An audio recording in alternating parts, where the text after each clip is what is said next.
नमस्कार, मैं अशोक कुमार पांडे। स्वागत है आपका द क्रेडिबल न्यूज पर। जो वार चल रही है, एक तरफ इजराइल और अमेरिका और दूसरी तरफ ईरान, उस वार में हथियार तो चल ही रहे हैं, मिसाइलें तो चल ही रही हैं, बाकी सब तो हो ही रहा है, लेकिन साथ में एक साइबर वार भी चल रहा है। अक्सर मोसाद की बात की जाती है कि मोसाद बहुत मजबूत संगठन है। मोसाद दुनिया भर की वेबसाइट्स हैक कर सकता है, दुनिया भर में उसके जासूस हैं, बिल्कुल सही जानकारी मिल जाती है। इस तरह की तमाम सारी बातें वेस्टर्न मीडिया खासतौर पर बहुत बढ़ा चढ़ाकर बताता है। और सिनेमा में, हॉलीवुड की फिल्में अगर आप देखते हैं तो मोसाद को ऐसे क्रूसेडर की तरह दिखाया जाता है जो हर गलत चीज के खिलाफ अपना जासूस भेजकर या कार्रवाई करके आराम से कार्रवाई कर लेता है। हालांकि मोसाद क्या करता है, यह पिछले 2-3 सालों में लोगों को बहुत कायदे से समझ में आ गया है। जब लोगों ने फलस्तीन से लेकर लेबनान से लेकर ईरान तक में कभी स्कूली बच्चों को कभी कुछ इस तरह की हत्याओं वगैरह की घटनाएं लगातार देखी हैं।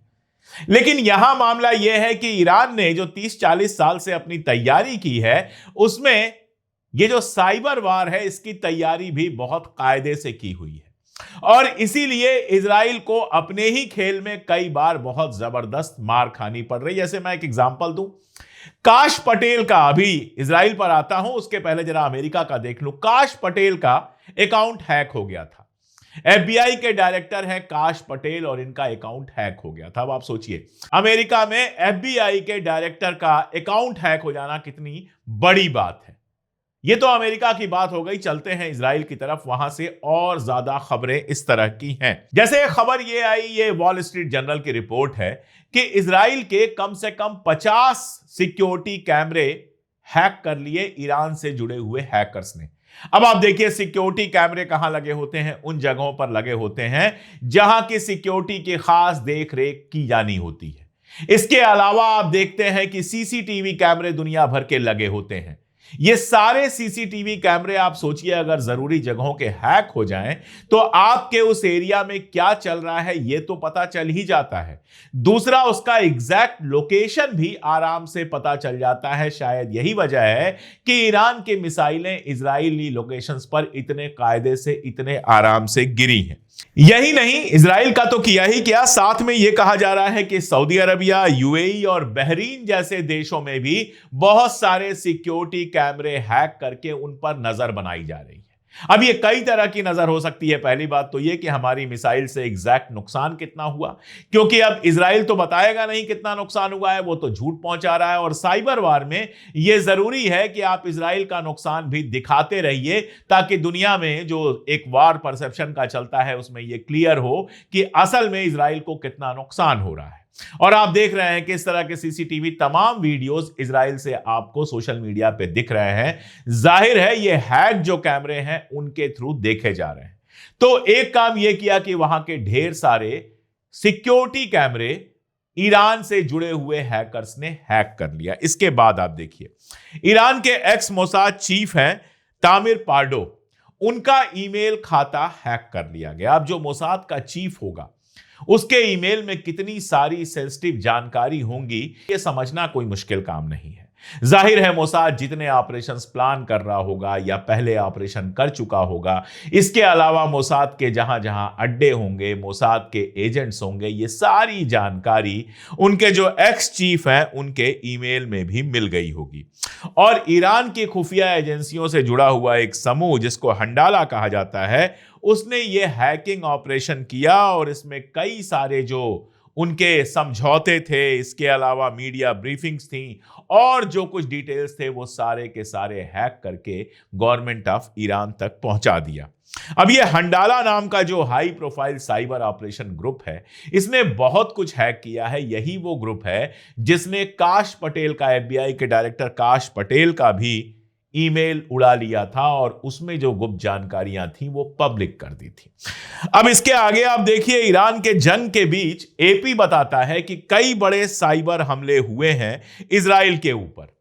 जैसे जब लोग ईरान के मिसाइल हमले से बचने के लिए भाग रहे थे तो कई सारे इजरायली लोगों के फोन पर एक मैसेज आया जिसमें बम शेल्टर वगैरह जानकारी देने का लिंक था।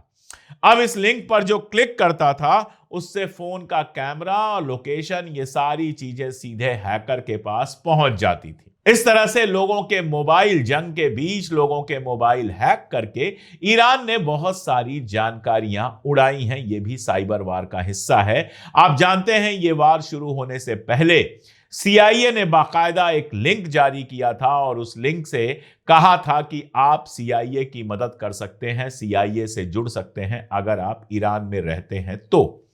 इसके अलावा मोसाद के कई सारे मैसेज ईरान के मोबाइल्स पर भी पहुंचे, तो इसका बदला लिया ईरान ने वैसे ही इनके मोबाइल को हैक करके। इसके आगे की बात होती है जासूसों की।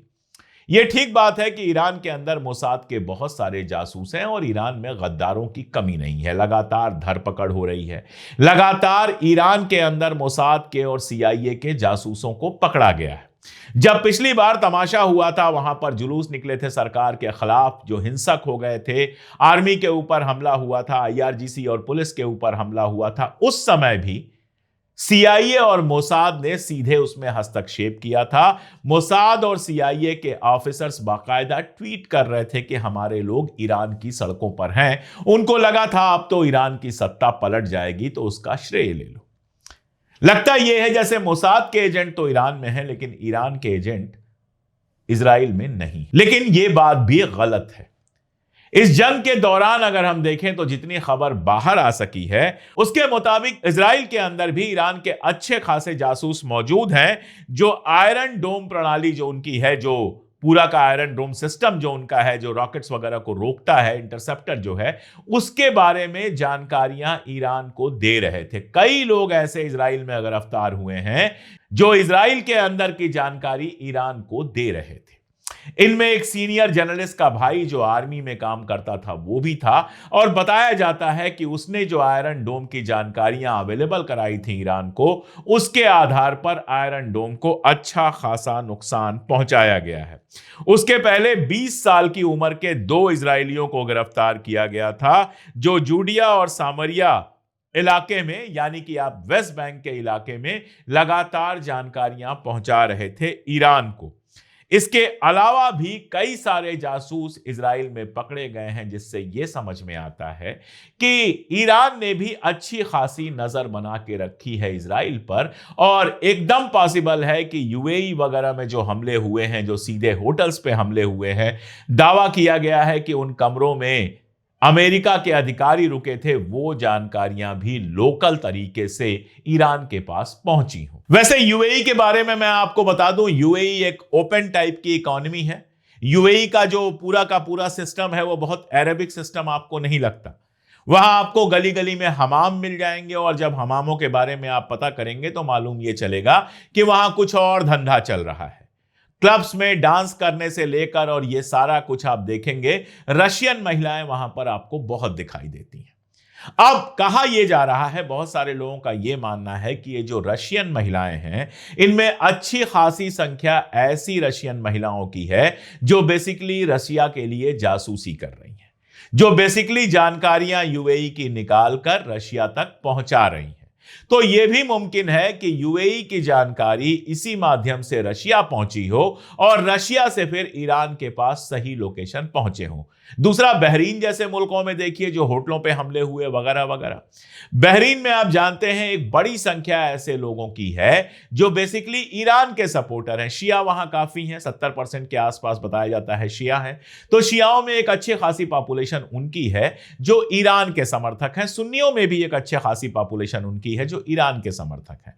तो यह बड़ी बात नहीं है कि ये नागरिक किसी न किसी तरीके से जानकारियां ईरान के पास पहुंचा रहे हों, जिसके आधार पर ईरान सीधा निशाना लगा पा रहा हो बहरीन में अमेरिकी ठिकानों पर।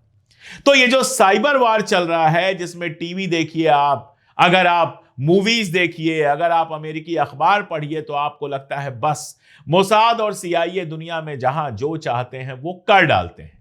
इस साइबर वार में भी हकीकत यह है कि ईरान ने इजराइल के बहुत सारे अड्डे, बहुत सारी जानकारियां, बहुत सारी चीजें या तो जासूसों के सहारे हासिल की हैं या फिर ईमेल वगैरह, अकाउंट वगैरह हैक करके की हैं। हंडाला के लगातार दावे रहे हैं कि वो इजराइल से जुड़े हुए इंपॉर्टेंट लोगों के अकाउंट हैक कर रहा है। जाहिर है कई सारे अकाउंट ऐसे हैक होंगे जिनके बारे में अभी बताया नहीं गया होगा कि वो अकाउंट कंप्रोमाइज हैं, क्योंकि उनसे जानकारियां निकाली जा रही होंगी। क्योंकि जैसे ही आप बता देते हैं कि अकाउंट हैक हो गया है, जाहिर है अगला उस पर काम करना बंद कर देगा, जानकारी शेयर करना बंद कर देगा। ना बताइए अकाउंट हैक है, आप यहां से बैठे बैठे उसके अकाउंट की सारी एक्टिविटी देख रहे हैं, लेकिन वो ये समझ रहा है कि मेरा अकाउंट सेफ है, तो वो सारी चीजें करता रहेगा जो नॉर्मली करता।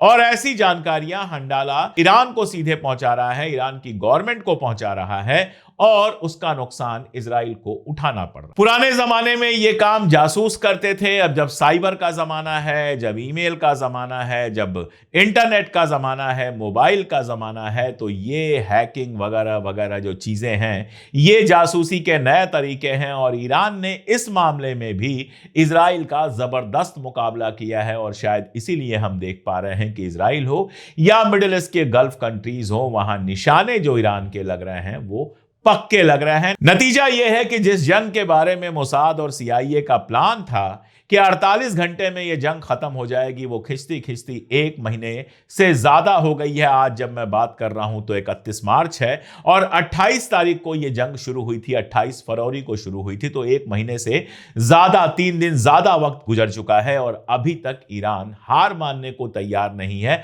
हार मानना छोड़ दीजिए, अभी भी वो पूरी तरह से तना हुआ है। मैं ये बात बार बार कहता हूं कि ईरान पर भी बमबारी लगातार हो रही है। कल रात को ईरान पर जबरदस्त बमबारी हुई है, सुबह वाले वीडियो में मैंने डिटेल में बताया था, लेकिन इसके बावजूद ईरान जबरदस्त मुकाबला कर रहा है। अमेरिका का साथ देने वाले जो अरब मुल्क हैं, उनमें अमेरिकन अड्डों को और अमेरिकन बिजनेस इंटरेस्ट को जबरदस्त नुकसान पहुंचा रहा है, और इजराइल के अंदर उसने ऐसी तबाही मचाई है जो सारे सेंसर के बावजूद निकल कर बाहर आ रही है और सारी दुनिया उसको देख पा रही है। अब यह जंग किधर जाती है किधर नहीं जाती है यह कह पाना तो अभी मुश्किल काम है, लेकिन फिलहाल जंग में कहीं भी ईरान पीछे नहीं है, तकरीबन बराबरी का मुकाबला कर रहा है। और शायद अब इजराइल भले ना पछताए, ट्रंप पछताना शुरू कर चुके हैं कि कहां से कहां इस जंग में हमने हाथ डाल दिया। आज के लिए इतना ही, बहुत शुक्रिया। मैंने YouTube पोस्ट में लिखा था कि स्टैंड इन ईरान वाली टी शर्ट आप खरीद सकते हैं, तो बहुत सारे लोगों ने मुझसे पूछा था कि ये टी शर्ट कैसे खरीद सकते हैं। लिंक तो हमने वहां भी दिया था। इस टी शर्ट को जो मैंने पहनी हुई है, ये अलग अलग कलर, अलग अलग साइजेस में अवेलेबल है, और डिस्क्रिप्शन में हमने इसका लिंक दिया हुआ है। उस लिंक पर जाकर ये और ऐसी ढेर सारी हमारी टी शर्ट्स आप खरीद सकते हैं।